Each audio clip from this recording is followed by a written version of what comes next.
Assalamualaikum warahmatullahi wabarakatuh. Apa kabar semuanya? Ya, semoga kalian baik-baik saja karena hari ini kita akan belajar pendidikan Pancasila kelas 11. Tapi sebelum itu, mari kita membaca doa sesuai dengan keyakinan kita masing-masing.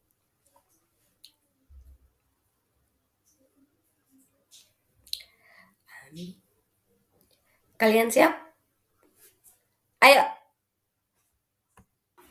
Tema yang akan kita pelajari hari ini yakni peluang dan tantangan penerapan Pancasila dalam kehidupan global. Artinya apa? Kita akan mempelajari hal-hal apa saja yang dapat kita capai dan apa saja yang menjadi halangan atau rintangan dalam penerapan Pancasila dalam kehidupan global. Ada dua pertanyaan kunci dalam tema kali ini. Yang pertama yaitu, jika dipetakan, peluang apa saja yang ada serta bagaimana cara meningkatkan atau memperbesar peluang penerapan Pancasila dalam kehidupan global.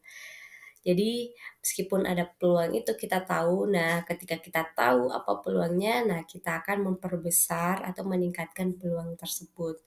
Kemudian yang kedua, jika dipetakan tantangan apa saja yang dihadapi dalam penerapan Pancasila di kehidupan global, serta bagaimana cara menghadapi tantangan tersebut.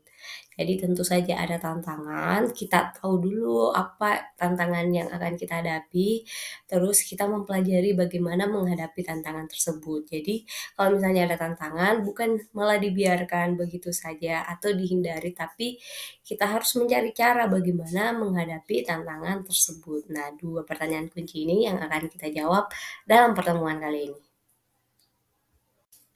Dengan tujuan pembelajaran yang pertama, peserta didik diharapkan dapat menerapkan nilai-nilai Pancasila dalam kehidupan kesehariannya sesuai dengan perkembangan dan konteks peserta didik. Selain itu, peserta didik mampu mempresentasikan peluang dan tantangan penerapan nilai-nilai Pancasila dalam kehidupan global. Jadi ada dua hal yang diharapkan dapat kalian lakukan, yaitu menerapkan nilai Pancasila, kemudian yang kedua mempresentasikan peluang dan tantangan penerapan nilai-nilai Pancasila dalam kehidupan global. Kalau dua hal ini sudah kalian lakukan atau dapat kalian lakukan, berarti tujuan pembelajaran kita tercapai. Terlebih dahulu kita akan membahas tantangan berpancasila dalam kehidupan global. Apa itu kehidupan global? Nah, kita kan sekarang berada pada abad ke-21, di mana kemajuan teknologi sangat pesat. Pertukaran informasi, penggunaan internet, pemanfaatan data besar atau big data, kemudian teknologi otomatisasi itu adalah fenomena yang dapat kita rasakan, terutama yang berada di perkotaan. Bahkan yang ada di desa pun kita merasakan ini. Nah, sejauh memiliki perangkatnya seperti smartphone dan laptop ditambah dengan jaringan internet yang dapat membawa kita melanglang buana berkomunikasi, berinteraksi dengan orang lain, bahkan dengan orang yang jauh sekali dan bahkan orang yang kita tidak kenal sama sekali. Sekarang kan jarang ya peserta didik tidak memiliki smartphone. Apalagi di sekolah juga ada jaringan internet.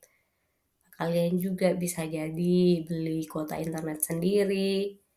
Nah, itu akan membawa kalian ke dunia yang lebih luas. Dimana misalnya kalian menonton live YouTube pemerintah Amerika Serikat. Jadi kalian bisa melihat apa yang sedang terjadi di Amerika Serikat detik ini. Kalian bisa melihat itu di Indonesia pada detik yang sama.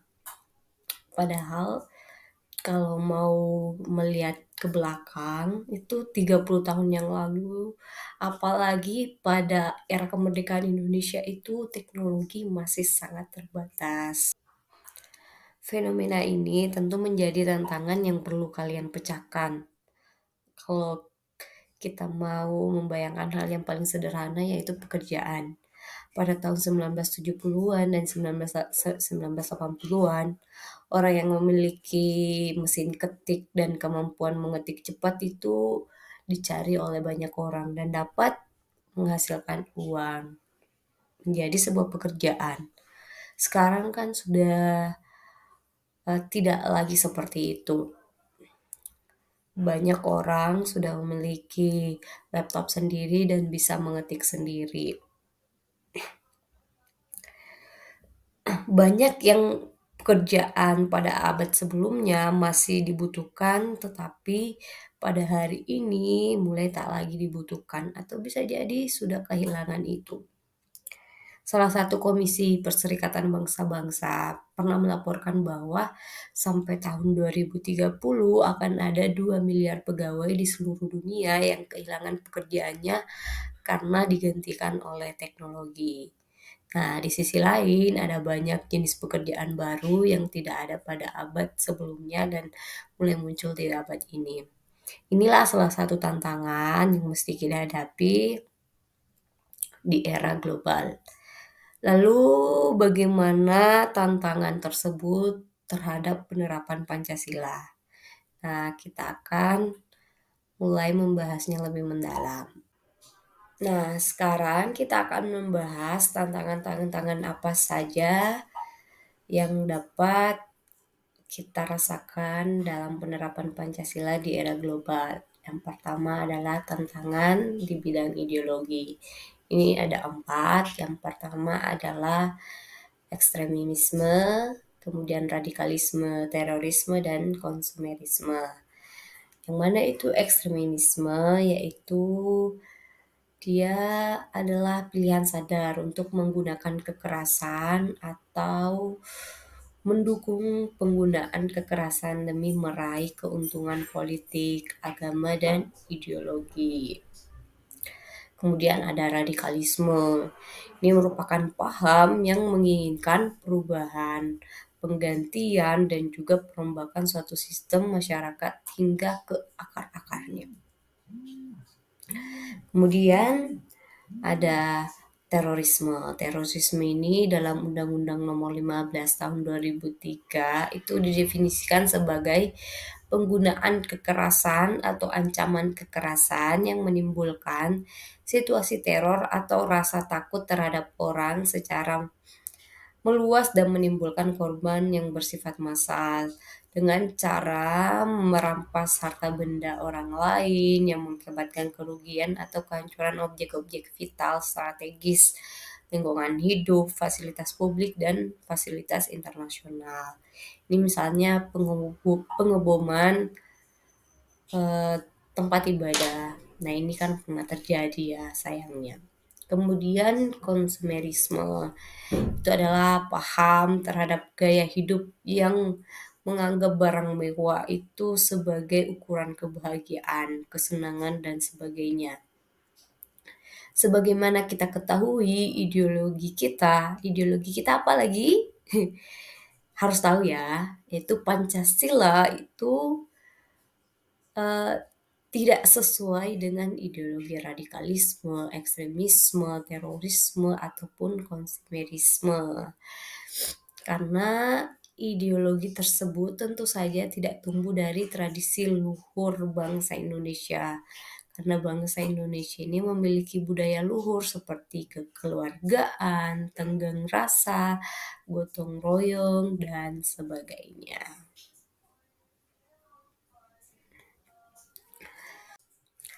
Perkembangan teknologi dan informasi yang sangat pesat tersebut membawa kita bertemu dengan hoax dan post-truth, di mana kita disuguhi banyak informasi yang tidak penting dan tidak valid. Karena kenapa? Yang dapat memberikan informasi itu tidak terbatas. Semua orang yang memiliki akses akan memberikan informasi, dan itu bisa saja mereka mempergunakan itu untuk memberikan informasi tidak penting, tidak valid. Tidak valid bisa saja dengan maksud tertentu. Nah, dengan disuguhinya banyak informasi ini, itu akan menyebabkan namanya post-truth atau pasca kebenaran, di mana dikaburkannya publik dari fakta-fakta objektif. Karena biasanya kan kita menganggap sesuatu itu benar jika dipercayai oleh banyak orang. Jadi ketika misalnya informasi tidak valid itu tersebar luas dan kemudian dipercaya oleh banyak orang, itu akan dianggap sebagai kebenaran, padahal belum tentu. Karena itu namanya adalah pasca kebenaran. Hal yang sebenarnya salah tapi disebarluaskan dan diterima begitu saja, tidak ada sistem untuk mengecek itu, tidak dicek pribadi oleh orang yang mendapatkan informasi. Akhirnya kita mendapatkan informasi yang tidak valid dan mempercayai informasi yang tidak benar tersebut. Nah, jika ini digunakan secara tidak baik dan tidak benar, informasi yang tidak valid itu diberikan dengan maksud tertentu, itu bisa membuat masyarakat mudah diprovokasi. Permusuhan sesama bangsa Indonesia misalnya, kebencian kepada bangsa lain, upaya untuk memecah belah bangsa, dan sejumlah dampak negatif lainnya dapat dengan mudah terjadi di tengah-tengah kita. Ini Kominfo sudah mengidentifikasi 3.901 berita palsu atau berita bohong (hoax) selama periode Agustus 2018 hingga November 2019. Ini jumlah yang sungguh sangat banyak dan bisa semakin banyak lagi. Sekarang kan banyak ya, kemudian informasi yang kita dapatkan, kita percayai, dan ternyata itu adalah hal yang salah. Nah, setelah kita mempelajari tantangan yang akan kita hadapi atau yang kita hadapi di era global ini, sekarang Ibu akan menjelaskan kecakapan apa yang diperlukan untuk menghadapi tantangan tersebut. Jadi, meskipun ada tantangan, kita masih memiliki peluang ya. Yang pertama adalah literasi dasar, yaitu kemampuan menggunakan core skill untuk kehidupan sehari-hari. Artinya apa? Core skill itu adalah kemampuan yang dirasa sangat penting dalam menghadapi abad 21 ini. Apa itu? Yang pertama, literasi membaca, kemudian numerasi, literasi IPA, literasi TIK, literasi finansial, literasi budaya, dan bermasyarakat. Kemudian harus memiliki kompetensi juga, kompetensi peserta didik menyelesaikan permasalahan kompleks. Jadi harus bisa berpikir kritis, harus bisa kreatif, komunikatif, dan kolaborasi atau bisa bekerja sama. Kemudian memiliki karakter.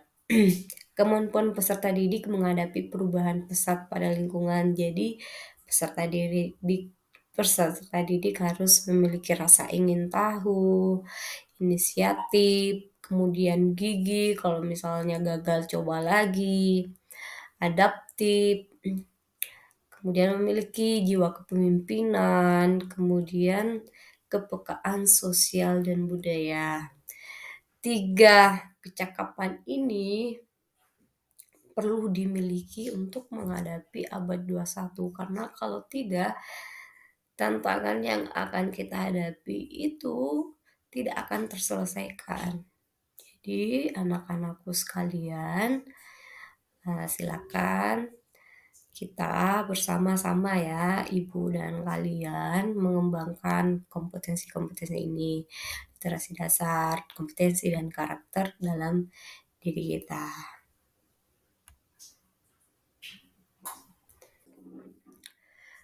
Setelah mendengar penjelasan Ibu mengenai tantangan yang kita hadapi di era global ini, beserta kecakapan yang diperlukan untuk menghadapi tantangan tersebut, sekarang anak-anakku sekalian melakukan analisis SWOT mengenai perkembangan teknologi dan penerapan Pancasila.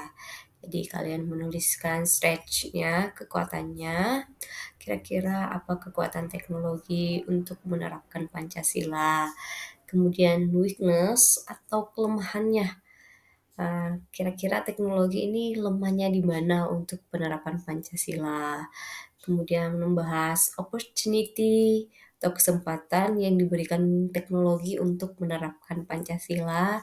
Dan terakhir adalah threats atau tantangan yang dimiliki teknologi ini dalam menerapkan Pancasila. Silakan ditulis di buku catatannya masing-masing. Ini tugas individu. Nanti setelah itu diperiksa oleh ibu ya. Semangat dikerjanya. Nah, sekarang silakan membuat refleksi dengan menuliskan pertama itu 3 fakta baru yang didapat, kemudian tuliskan 7 banyak sekali. 2 hal yang ingin ditanyakan, kemudian tuliskan 1 pendapat kalian terkait materi ini. Silakan dituliskan dan nanti Ibu periksa juga bersamaan dengan analisis SWOT. Ini dia rangkuman yang akan Ibu bacakan. Yang pertama, perkembangan teknologi informasi memiliki dampak positif sekaligus tantangan bagi eksistensi ideologi Pancasila. Dengan segala kemudahan akses informasi menjadikan banyak ideologi yang tidak sejalan dengan Pancasila dapat dengan mudah masuk ke masyarakat Indonesia. Contohnya radikalisme, ekstremisme, dan terorisme yang mengancam persatuan Indonesia. Kemudian pada era digital, setiap orang dapat menjadi produsen sekaligus konsumen informasi. Jadi bisa menjadi orang yang membuat dan bisa menjadi orang yang menerima informasi. Dalam situasi saat ini, masyarakat mengalami kesulitan untuk mendapatkan informasi yang valid, dikarenakan yang banyak beredar adalah post-truth atau pasca kebenaran yang dapat mengancam keutuhan bangsa Indonesia. Kemudian sebagai warga Indonesia yang menjunjung tinggi nilai-nilai Pancasila, kita juga tidak terlepas dari peran sebagai warga dunia yang menuntut kita harus mampu bersaing di kancah global dengan cara membekali diri agar memiliki sejumlah kecakapan, yaitu literasi, kompetensi, dan karakter. Demikianlah pembelajaran kita hari ini. Ibu berharap kita semua mencapai tujuan pembelajaran, yakni bisa memetakan yang mana peluang dan tantangan penerapan Pancasila di era globalisasi. Selain itu, Ibu berharap kita semua, kalian, anak-anakku sekalian, bisa lebih bijak dalam bermedia sosial. Ketika mendapatkan informasi, itu dicek dulu kebenarannya. Apalagi kalau misalnya ingin membagikan informasi tersebut kepada orang lain. Semoga kita semua lebih bijak dalam era globalisasi saat ini dan membekali diri dengan kecakapan tadi, yaitu literasi, kompetensi, dan karakter. Nah, sekianlah untuk hari ini. Semoga pertemuan selanjutnya kita bisa bertemu lagi dalam keadaan sehat walafiat. Dan semoga pembelajaran hari ini bernilai, berkah, dan bermanfaat untuk kita semua. Wassalamualaikum warahmatullahi wabarakatuh.